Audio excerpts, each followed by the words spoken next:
Yeah, let's go. I'ma make a couple stacks, do exactly what I want to. Mix a couple tracks, get a lady that I'm drawn to. Turn up to the max, get me faded till I'm gone, dude. I do what I want, couldn't stop me if you wanted to. I just work hard, yeah, harder than the rest. Some people say I'm lucky, others saying that I'm blessed. But I keep my head down, cause I crave progress. You ain't never gonna stop me, cause it's my conquest. And I'm never gonna rest, yeah. And y'all don't know that I'm a soldier. I always felt like I'm alone, yeah. When everybody thinks they know, yeah.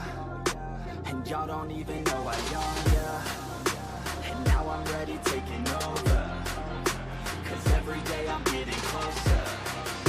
Just look at everything I'll show ya. And now I'm ready, I'ma blow up. Yeah.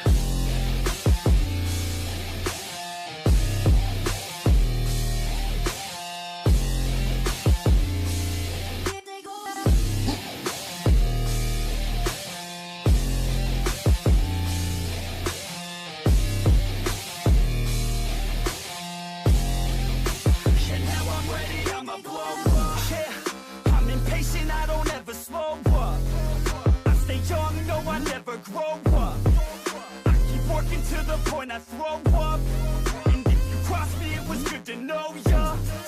I'm impatient, I don't ever slow up. I stay young, no, I never grow up. I keep working to the point I throw up, and if you cross me, it was good to know ya. Yeah, oh yeah, yeah. I'm not the type to take no for an answer. I don't deal with people that are like a cancer. No, instead I hang with the people that enhance ya. And I'm not the type to give out second chances. I just wanna work on my own for myself. I don't need no help, not anybody else. Nah, man, I got it dealt. I'm working on my wealth and I'm working on my health. Keep on working to excel, cause I'm working on myself, yeah. And y'all don't know that I'm a soldier. I always felt like I'm alone, yeah. When everybody thinks they know, yeah. And y'all don't even know I know, yeah. And now I'm ready taking over, cause every day I'm getting closer. Just look at everything I'll show ya. And now I'm ready, I'ma blow up. Hey Buster, how's it going? How you doing? Good morning. Oh, good morning, Buster. How are you? I know. Yeah, it's a good morning, isn't it? I'm gonna make some breakfast for everybody. All right, how we doing? I made a big old breakfast this morning for my aunts and my uncles and my parents. Not you, Buster. I didn't make any for you.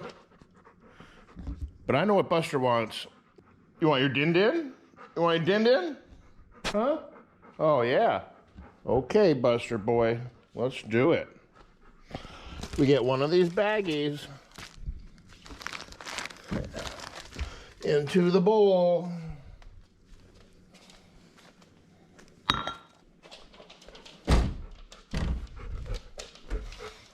Yum, yum. Yeah, so I'm watching Buster for a couple of days. My parents are up at Yosemite right now with my Aunt Carmen, Aunt Gloria, Uncle Dean. Gerry is there as well. Had a good time with them last night. Made a big old pan of a roast con pollo. Everybody was happy. Had a good time. Caught up. I haven't seen my aunts, uncles for a couple years at least. So it was a good time catching up. What is it, Buster? What's got you riled up? Huh? What are you doing? That was my sandwich. I had a sandwich, Buster.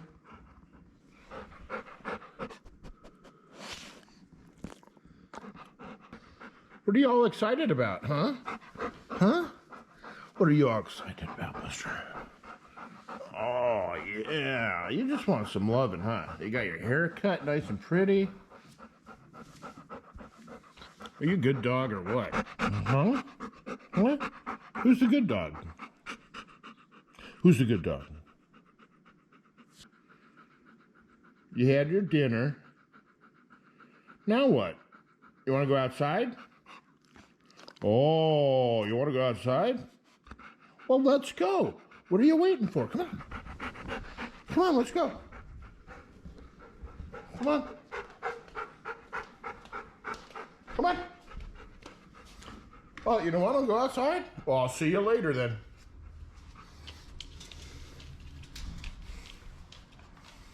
Oh, look who showed up to the party, Mr. B. You've been drinking a lot of water today, huh? What? What? What is it? You're acting funny today, Buster. This is my good friend, Buster.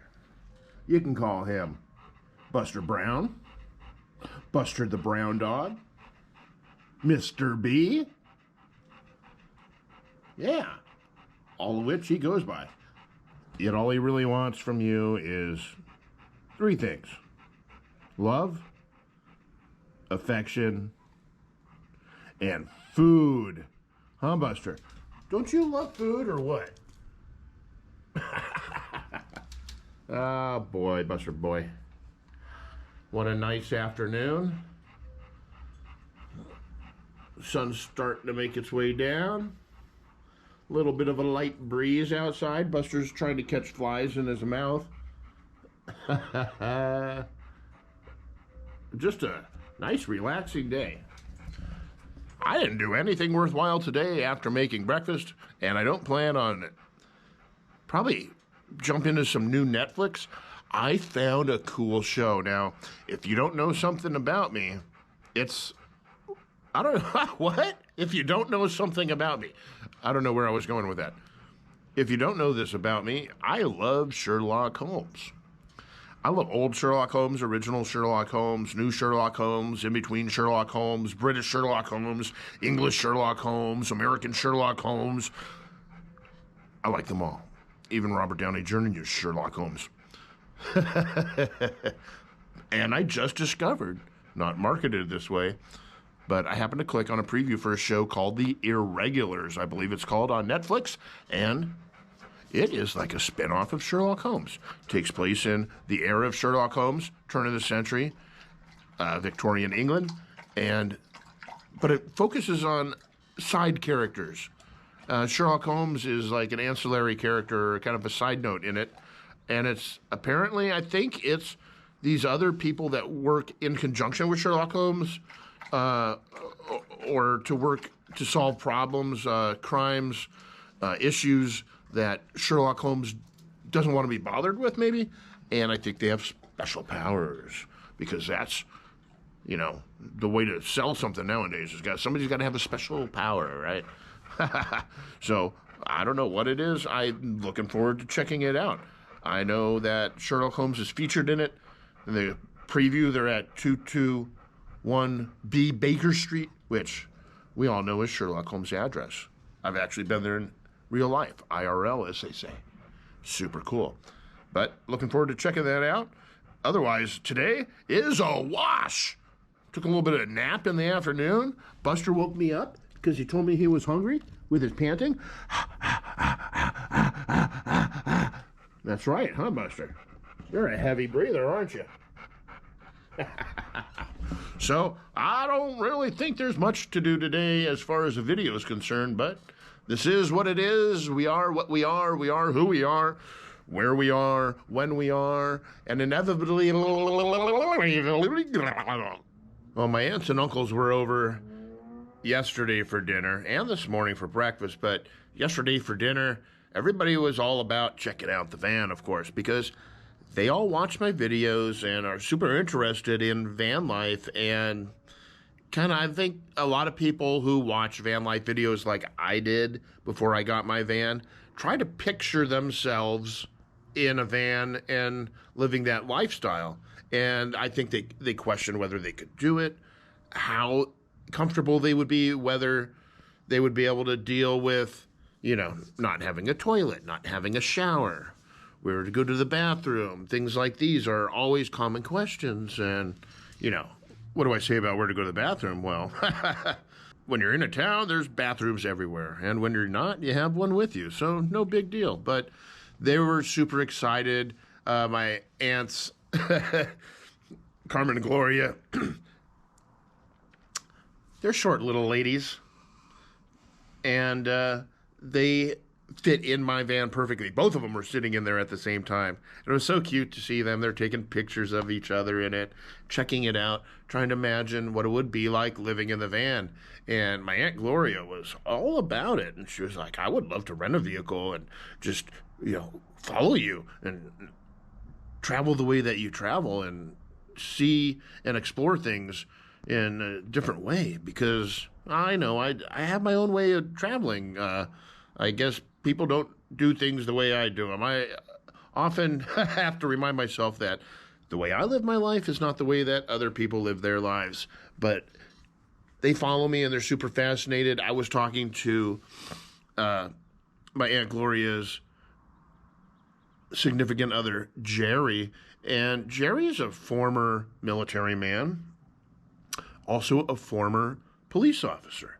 So it was a interesting little conversation I had with him briefly, and I'd like to get more into it in the future, but I was just kind of asking him, I was kind of curious about what's the perspective like from the other side, from a police officer.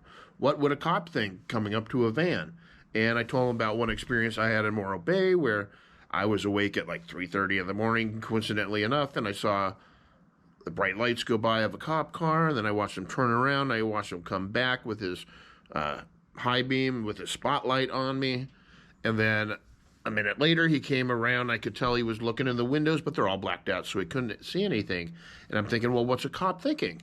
And what Gerry said is, what I assumed, and you forget about what it's like to be a cop, to think from a cop's perspective. He said the first thing that a cop thinks about on any stop is their safety, first and foremost, because you never know what you're going to run into. You never know who's a crazy. Somebody has a gun waiting.